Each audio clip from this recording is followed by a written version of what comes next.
Compared to a college എന്ന് പറയുന്നത് university decide ചെയ്യുന്ന കോഴ്സ് പഠിപ്പിക്കുന്ന ഒരു ടീച്ചിങ് ഇൻസ്റ്റിറ്റ്യൂഷൻ മാത്രമാണ്. B relevant and let it reflect what ever V offer. പല കുട്ടികളും പുറത്തേക്ക് പോകുന്നത് കാനഡയ്ക്ക് പോകുന്നുണ്ട്, UK പോകുന്നുണ്ട്, ഓസ്ട്രേലിയ പോകുന്നുണ്ട്. അവരുടെയൊക്കെ എക്കോണമി എന്ന് പറയുന്നത് നോ ഗ്രോത്ത് റേറ്റ്. ഇപ്പോൾ നമ്മൾ പല കമ്പനീസ് എടുക്കുവാണെങ്കിൽ ടൈപ്പ് ഫോർച്യൂൺ 500 കമ്പനീസിൽ എനിക്ക് തോന്നുന്നു മിക്ക കമ്പനീസിൻ്റെയും CEOs you find at least one Indian in on the top board. ഈ അടുത്തിടയ്ക്ക് നിർമ്മല സീതാരാമൻ്റെ ഒരു സ്റ്റേറ്റ്മെൻറ്റ് ഉണ്ടായിരുന്നു, നമ്മുടെ ഫിനാൻസ് മിനിസ്റ്ററിൻ്റെ.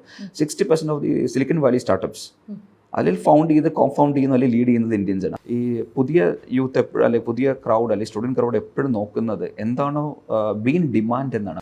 ജെയിൻ ഒരു ഡിഫറൻ്റ് ആയിട്ട് ചിന്തിക്കുന്നത് വെച്ചാൽ ജോലി കൊടുക്കുന്നതിനുപരി തന്നെ നമ്മളൊരു ബി ആൻ എംപ്ലോയർ എന്നൊരു കോൺസെപ്റ്റും കൂടെ ആ ഒരു കൾച്ചറും കൂടെ ജെയിനുണ്ട്. സ്റ്റാർട്ടപ്പ് കൾച്ചർ തന്നെ നമ്മൾ പ്രൊമോട്ട് ചെയ്യുന്നുണ്ട്. ഈ കൺട്രി ചേഞ്ച് ചെയ്യണമെങ്കിൽ I need to change the education system. If you want to change the country, and you should talk to the educators.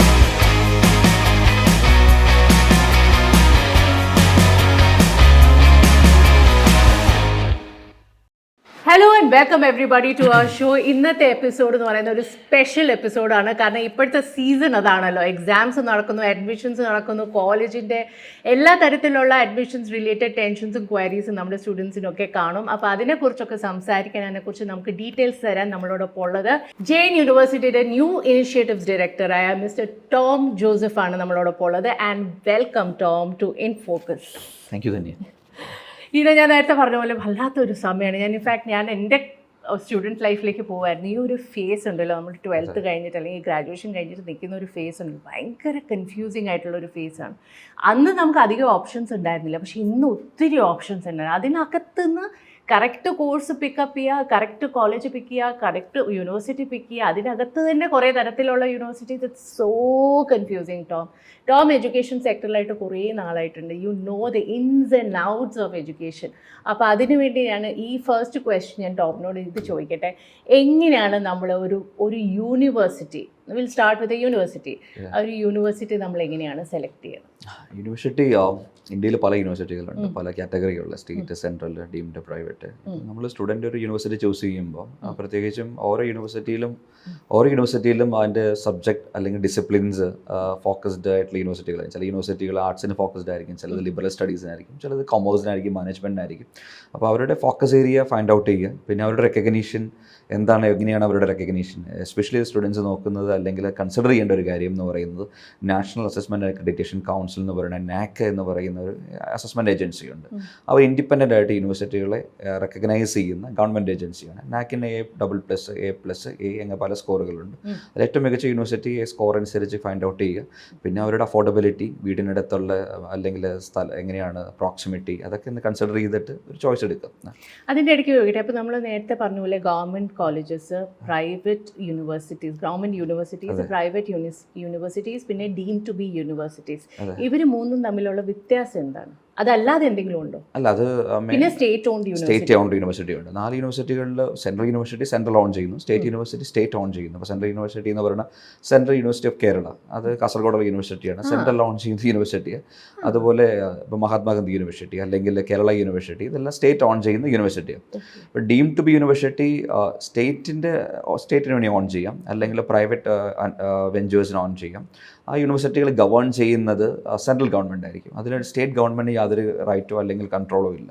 Deem to be university, ഇപ്പോൾ നമ്മൾ കേരള കലാമണ്ഡലം ഒരു ഡീം ടു ബി യൂണിവേഴ്സിറ്റിയാണ്, അത് state on ചെയ്യുന്ന ഒരു deem to be യൂണിവേഴ്സിറ്റിയാണ്.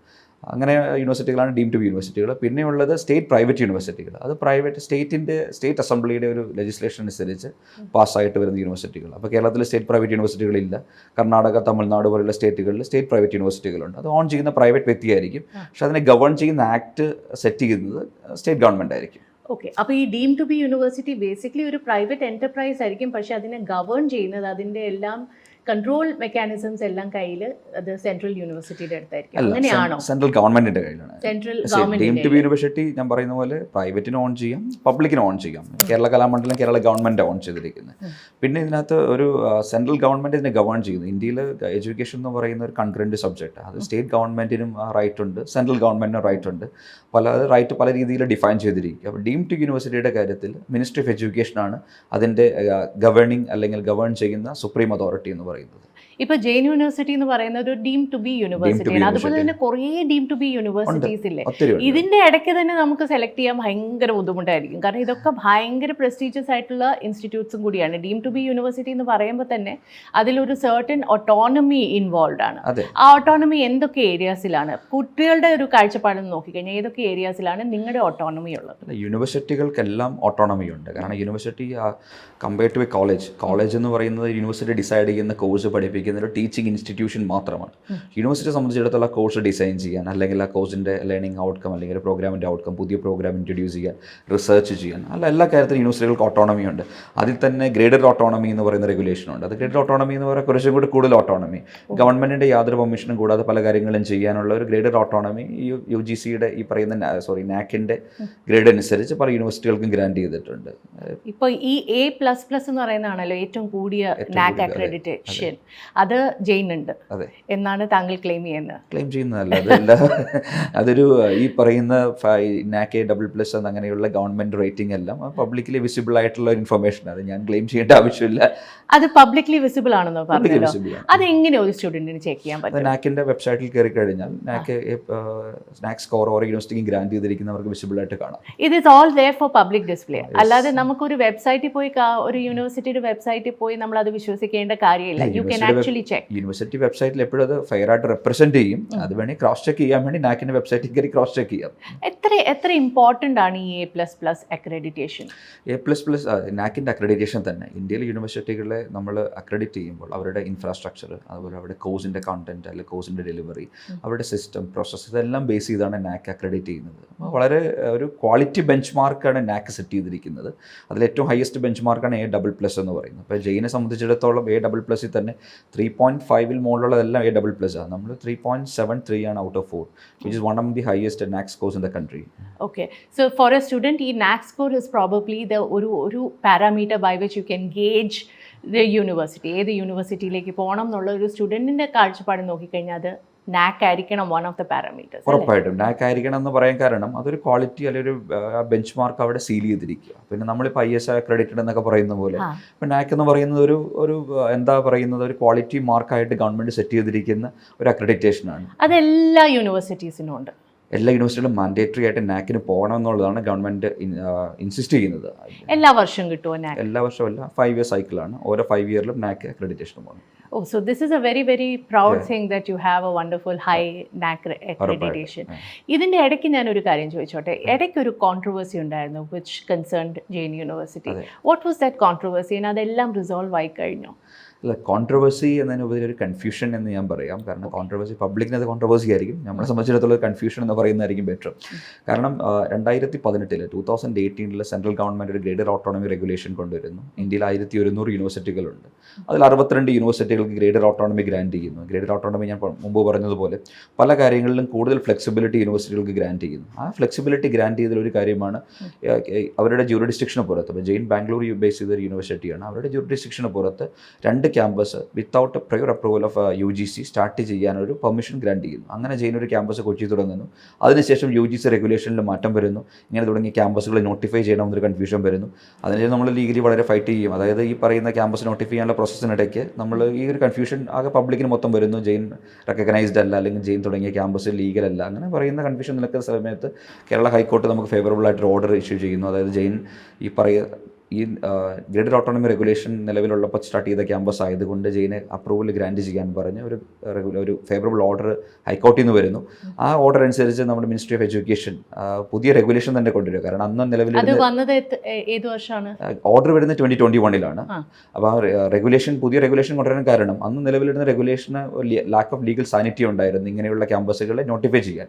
അങ്ങനെ പുതിയ regulation 2023 മെയിലാണ് വരുന്നത്. ഒരു കമ്മിറ്റിയൊക്കെ ഫോം ചെയ്ത് ആ റെഗുലേഷൻ വന്ന് വിത്തിൻ 3 മന്ത്സിനുള്ളിൽ ജെയിന് campus ex post facto approval എന്ന് പറയുന്നത് മുൻകാല പ്രാബല്യത്തോടെ ജെയിൻ്റെ കൊച്ചി ക്യാമ്പസ് അനുമതി കൊടുത്തു. അതായത് കൊച്ചി ക്യാമ്പസ് തുടങ്ങിയത് ഒരു പക്ഷേ 2019 അപ്പോൾ 2019 കുട്ടികൾക്കെല്ലാം ഒരു പ്രശ്നമില്ലാതെ they can go head with.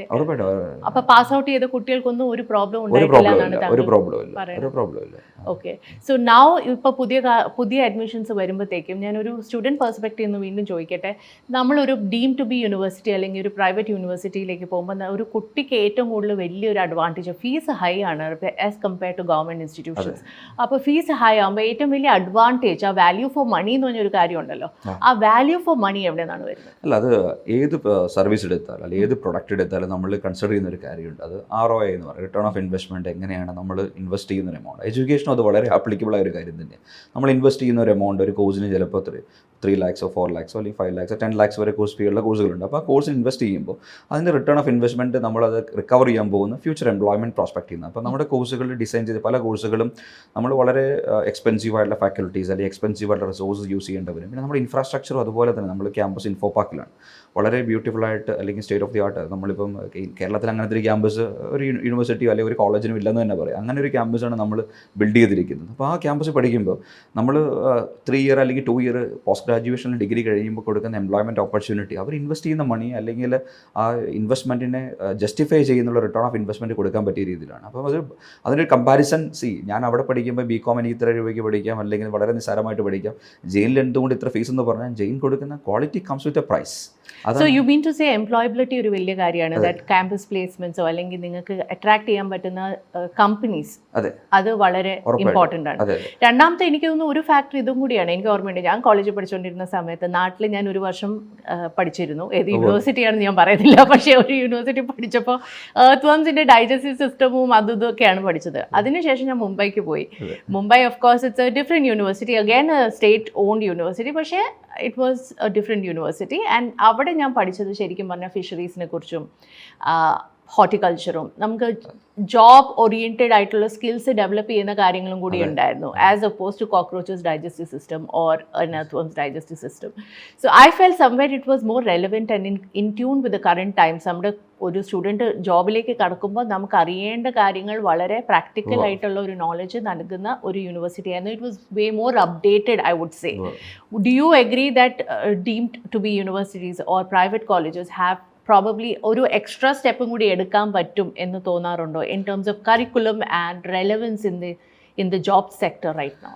Let me pick up that word relevance. നമ്മളെപ്പോഴും ഫോക്കസ് ചെയ്യുന്ന 2 കീവേഡുകളാണ്. Be relevant. ബി റെലവൻറ്റ് എന്ന് പറഞ്ഞാൽ നമ്മൾ എന്താണ് ഇൻഡസ്ട്രി നടക്കുന്നത്, എന്താണ് ബിസിനസ് നടക്കുന്നത്, എന്താണ് സൊസൈറ്റി നടക്കുന്നത്, അതിൽ റെലവൻ്റ് ആകുക.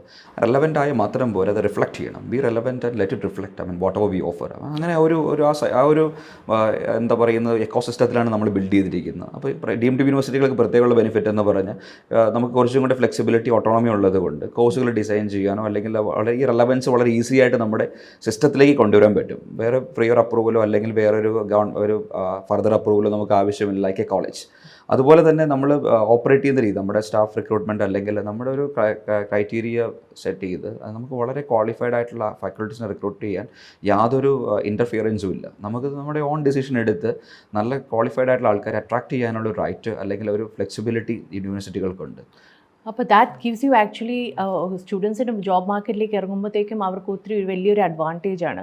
വാട്ട് യു സീ ഏറ്റവും കൂടുതൽ ഇപ്പോൾ ഡിമാൻഡിലുള്ള കോഴ്സസ് എന്താണ്? And what do you think ഒരു പ്രൈവറ്റ് ഇൻസ്റ്റിറ്റ്യൂഷൻ നമ്മൾ കൺസിഡർ ചെയ്യുകയാണെങ്കിൽ നമ്മൾ ഏതൊക്കെ കോഴ്സസ് ആയിരിക്കും അവിടെ നമുക്കൊരു അഡ്വാൻറ്റേജ് നൽകുക ആസ് എ സ്റ്റുഡൻറ്റ്? അല്ല, എല്ലാ കോഴ്സുകളും ഓരോ കുട്ടികളും കോഴ്സ് ചൂസ് ചെയ്യുന്ന അവരുടെ അഭിരുചിക്ക് അനുസരിച്ച്. അപ്പോൾ എല്ലാ കോഴ്സുകളും ഒരു കോഴ്സും നല്ലതാണ് ചീത്തയാണെന്ന് ഞാൻ പറയുന്നില്ല. പക്ഷേ ഇപ്പോൾ ഏറ്റവും കൂടുതൽ ഇപ്പം സ്റ്റുഡൻസ് കൺസിഡർ ചെയ്യുന്ന ഒരു ട്രെൻഡ് എന്ന് പറയുന്നത് കമ്പ്യൂട്ടർ സയൻസ് ആൻഡ് IT ആണ്. ഇപ്പോൾ ഏറ്റവും കൂടുതൽ ഇപ്പോൾ ടെക്നോളജി ഇല്ലാത്തൊരു ബിസിനസ് ഇല്ല, ടെക്നോളജി ഇല്ലാത്തൊരു എൻ്റർപ്രൈസ് ഇല്ല, ഒരു ഓർഗനൈസേഷൻ ഇല്ല. അപ്പോൾ ടെക്നോളജി റിലേറ്റഡ് ആയിട്ടുള്ള ഡാറ്റാ സയൻസ് അല്ലെങ്കിൽ ആർട്ടിഫിഷ്യൽ ഇൻ്റലിജൻസ്, മെഷീൻ ലേണിംഗ് അങ്ങനെയുള്ള കോഴ്സുകൾ എപ്പോഴും സ്റ്റുഡൻസ് കൂടുതൽ ചൂസ് ചെയ്യുന്നു. And that doesn't mean other course are not good. Other കോഴ്സസും നമ്മുടെ ഇപ്പോൾ സ്റ്റുഡൻറ്റ് ചിലപ്പോൾ ചാർട്ടേഡ് അക്കൗണ്ടൻസി ഇഷ്ടമുള്ളവർ CA എടുക്കും, അല്ലെങ്കിൽ എക്കണോമിക്സ് ഇഷ്ടമുള്ളവർക്ക് എക്കണോമിക്സ് എടുക്കും. സൈക്കോളജി നമ്മുടെ നല്ലൊരു ഫ്ലാഗ്ഷിപ്പ് കോഴ്സ്. നമ്മുടെ സൈക്കോളജി എന്ന് പറഞ്ഞാൽ നമ്മുടെ സ്കൂൾ ഓഫ് സയൻസസിൻ്റെ ഒരു ഫ്ലാഗ്ഷിപ്പ് കോഴ്സ് സൈക്കോളജി. ഏറ്റവും കൂടുതൽ ആപ്ലിക്കേഷൻ വരുന്ന ഒരു കോഴ്സാണ് സൈക്കോളജി. അത് അക്രോസ് പ്രൈവറ്റ് കോളേജസ് അങ്ങനെയാണ്, പ്രൈവറ്റ് യൂണിവേഴ്സിറ്റീസ് അങ്ങനെയാണ്, ഡീം ടു ബി യൂണിവേഴ്സിറ്റികൾ ബാക്കിയുള്ള യൂണിവേഴ്സിറ്റികളും അവരുടെ ഫോക്കസ് ഏരിയാസിൽ ഫോക്കസ് ചെയ്യുന്നു. അവർ നമ്മൾ ബാക്കിയുള്ള യൂണിവേഴ്സിറ്റികൾ എന്ത് ചെയ്യുന്നു എന്നതിനേക്കാൾ ഉപരി ഞങ്ങൾ എന്ത് ചെയ്യുന്നു എന്നുള്ളതാണ് നമ്മൾ കൂടുതൽ. കാരണം കോമ്പറ്റീഷൻ അത്രത്തോളം ഉണ്ട്. നമ്മൾ ടോപ്പ് നെയിംസിന് പറയാതിരിക്കാൻ പറ്റില്ല. So many of them. ഇല്ല നമ്മൾ Jain also is a brand. Even നമ്മൾ NAC++ എന്ന് പറഞ്ഞാൽ നമ്മുടെ നാക് സ്കോറിനടുത്ത് ഒരു ഡീം ടു ബി യൂണിവേഴ്സിറ്റികളും നമ്മൾ കേട്ടിട്ടുള്ള ഒരു ഡീം ടു ബി യൂണിവേഴ്സിറ്റികളും നമ്മുടെ നാക് സ്കോറിനടുത്ത് ഇല്ല. ഇപ്പോൾ നമ്മുടെ റാങ്കിങ് ആണെങ്കിൽ national institute of ranking frame വർക്കിൽ കൺസിസ്റ്റൻ്റ്ലി നമ്മൾ ടോപ്പ് 100 വരുന്ന ഒരു യൂണിവേഴ്സിറ്റിയാണ്. നമ്മൾ ബാംഗ്ലൂർ നമ്മുടെ ക്യാമ്പസിൽ ഓരോ 7 ആപ്ലിക്കേഷൻ കിട്ടുമ്പോഴാണ് നമ്മളൊരു സ്റ്റുഡൻറ്റിനെ നമ്മൾ അഡ്മിറ്റ് ചെയ്യുന്നത്. അപ്പോൾ ആ രീതിയിലുള്ള നമ്മളൊരു ഫ്ലോയുള്ള അല്ലെങ്കിൽ ഒരു ഡിമാൻഡുള്ള സ്റ്റുഡൻസ് ഒരു ഫ്യൂച്ചർ സ്റ്റഡി ഡെസ്റ്റിനേഷനായിട്ട് പ്രിഫർ ചെയ്യുന്ന ഒരു യൂണിവേഴ്സിറ്റിയാണ്. അപ്പോൾ കോമ്പറ്റീഷൻ നമ്മളറിയാം, അത് നമ്മൾ അതിനെക്കുറിച്ച് അവെയർ അല്ല എന്നുള്ളതല്ല. പക്ഷെ അതിനേക്കാൾ ഉപരി നമ്മൾ ഫോക്കസ് ചെയ്യുന്നത് നമ്മൾ എന്ത് കൊടുക്കുന്നു അത് വൃത്തിയായിട്ട് കൊടുക്കുക എന്നുള്ളതാണ് നമ്മൾ ഫോക്കസ് ചെയ്യുന്നത്. Okay. And now when we talk about Kerala specific, നമ്മൾ കേരളത്തിൽ ഞാൻ പലപ്പോഴും ഫേസ് ചെയ്തിരിക്കുന്ന ഒരു ഇഷ്യൂ എന്ന് പറയുന്നത് കുട്ടികൾക്ക് കഴിവുണ്ട്, ടാലൻ്റ് ഉണ്ട്, സ്കില്ലുണ്ട്, നോളജ് ഉണ്ട്, എല്ലാം ഉണ്ട്.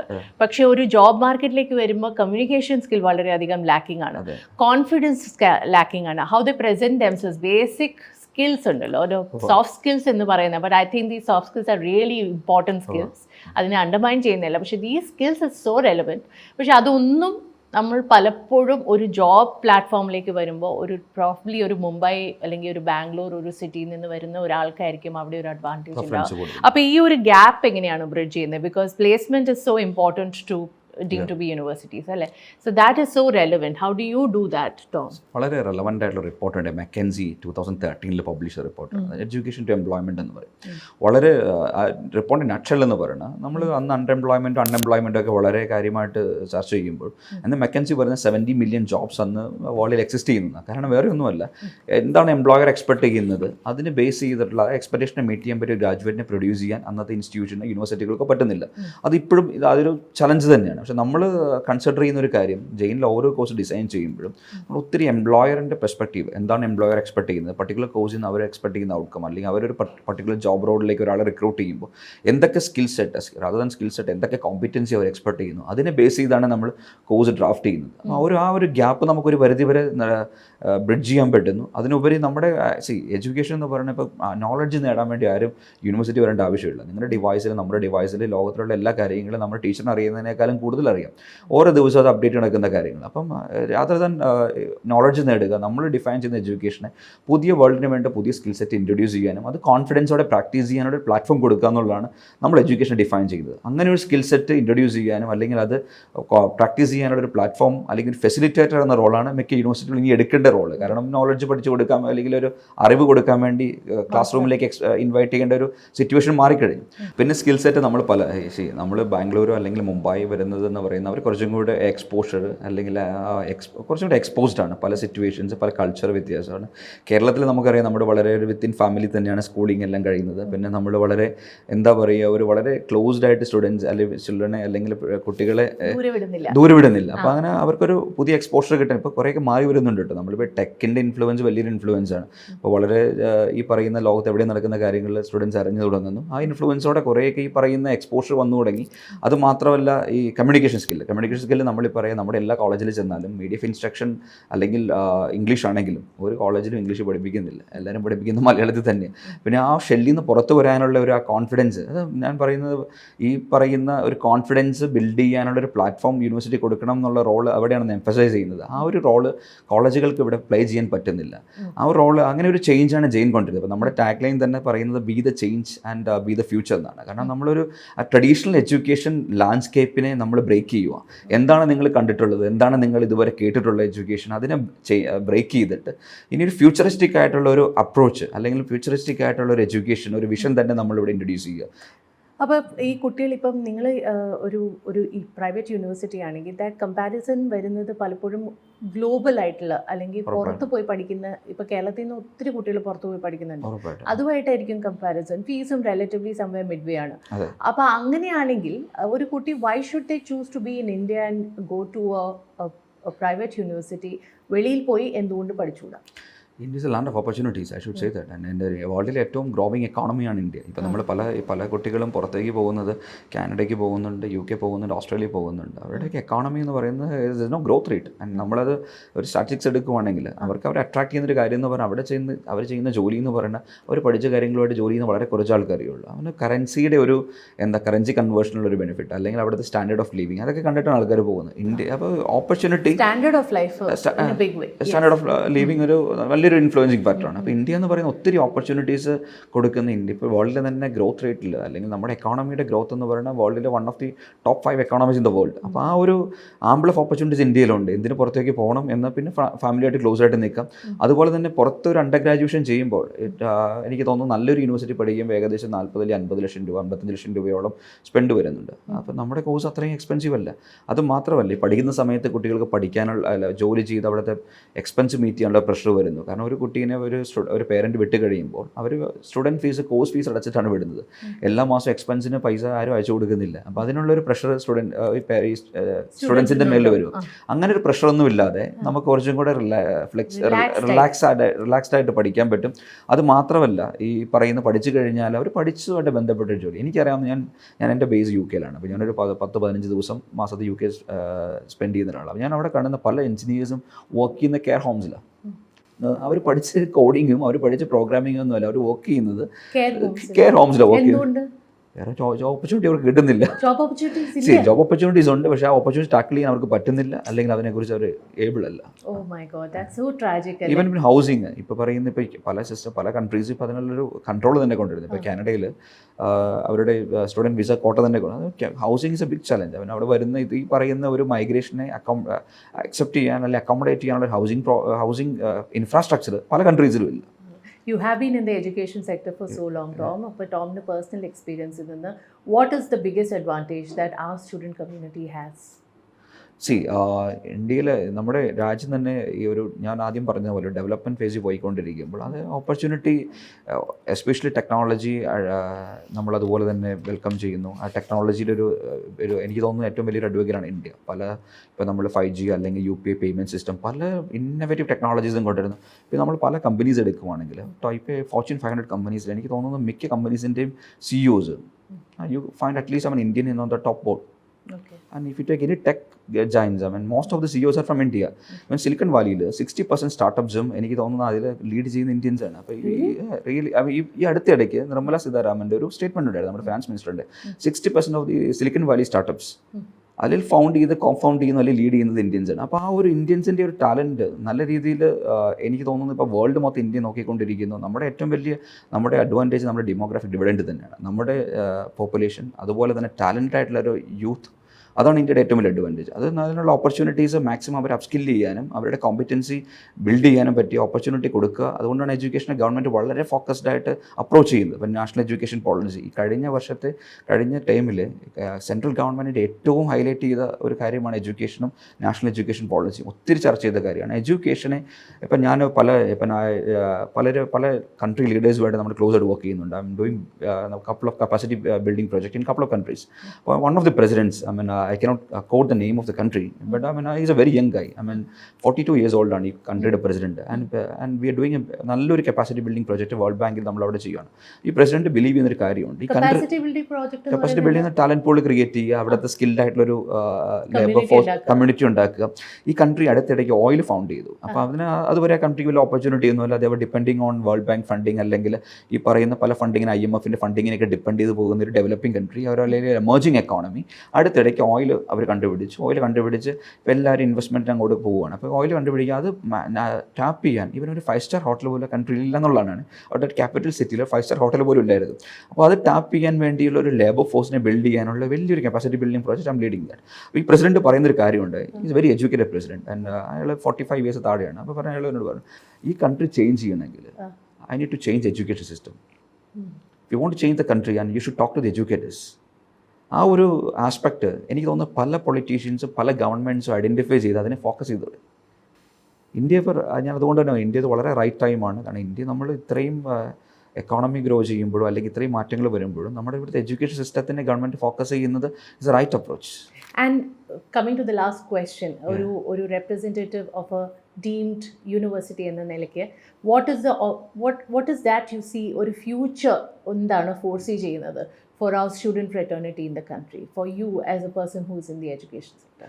സി സ്റ്റുഡൻസ് ഫ്യൂച്ചർ നോക്കുന്നതെന്ന് വെച്ചാൽ ഉറപ്പായിട്ടും അവർക്ക് നല്ലൊരു എംപ്ലോയ്മെൻറ്റ് എല്ലാവരും നോക്കുന്നത് ജോലി കിട്ടുക എന്നുള്ളതാണ്. അപ്പം നമ്മൾ ജെയിനൊരു ഡിഫറൻ്റ് ആയിട്ട് ചിന്തിക്കുന്നത് വെച്ചാൽ ജോലി കൊടുക്കുന്നതിനുപരി തന്നെ നമ്മളൊരു ബി ആൻ എംപ്ലോയർ എന്നൊരു കോൺസെപ്റ്റും കൂടെ ജെയിൻ ആ ഒരു കൾച്ചറും കൂടെ ജെയിനുണ്ട്. കാരണം നമ്മളൊരു സ്റ്റാർട്ടപ്പ് എക്കോസിസ്റ്റം അല്ലെങ്കിൽ ഇൻക്യുബേഷൻ വളരെ ആക്റ്റീവായിട്ട് പ്രൊമോട്ട് ചെയ്യുന്ന ഒരു യൂണിവേഴ്സിറ്റിയാണ്. നമ്മുടെ ഏകദേശം എനിക്ക് തോന്നുന്നു 3000+ സ്റ്റാർട്ടപ്സിനെ നമ്മൾ ഇൻക്യുബേറ്റ് ചെയ്ത് കഴിഞ്ഞു.